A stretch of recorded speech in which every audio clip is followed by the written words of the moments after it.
One of my favorite book genres of the early 2000s was a particular kind of chick lit that existed.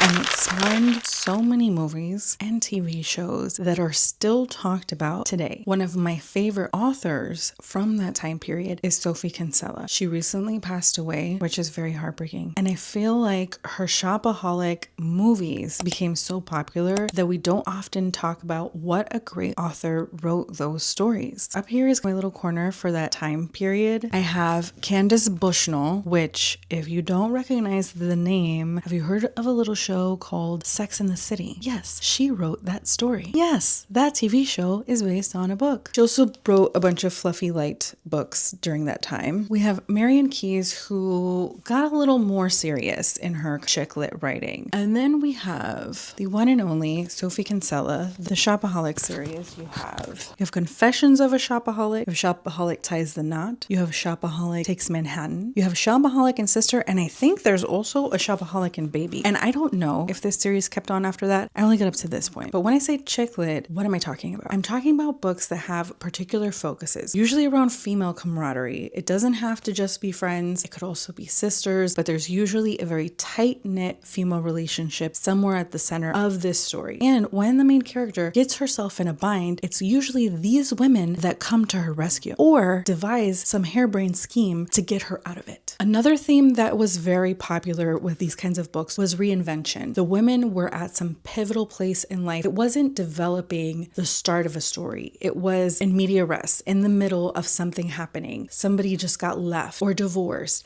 or they just had a baby. They just lost their house or their job. They're going to move halfway across the country, halfway across the world. They're uprooting some portion of their life because something has happened to them and they're starting all over again. So even though the Shopaholic series, for instance, was about a woman who was spending too much money on clothes and shoes and fantastic things, and so you feel like it's kind of light, this does take her through some massive changes in her life. The entire story does. And the first book is about her having to live a different version of the way that she's been living. The other thing we often see with these kind of chick lit stories is that the characters are funny. They're funny, they're likable. It's not just the main character, it's usually everybody in the story. There's some funny parents hiding somewhere. There's a funny future spouse that they meet. It is a feel-good transformative story. So even though they are going through really difficult times, they're usually doing it with the idea or the attitude that they can somehow find a way out of this situation if they just make enough jokes or attract enough good people into their life who can help them out of it. I would rather one of these as a summer read over some hot and heavy romance any day. If I'm sweating on a beach, I would prefer to be laughing too. So the protagonist of this story is Becky Bloomwood. She is a shopaholic. She has a shopping addiction. She's at a point in her life where she's somewhat established in her career, but she's not making enough money, and she's trying to figure out ways to make more money so that she can really start her life, so she can start the version of her life that she envisioned for herself. And you follow her through that exploration of her finding out that it isn't about acquiring the things that she's missing from life, isn't shoes and clothes, but that it's people for her to love and care for. It's really so cute. She has a best friend, Suze. They're very cute together. Suze is the more practical, even-minded sidekick. And one of the things that I really love about this story is that it intersperses the story with letters from her creditors. This one's from Endwich Bank, and it says,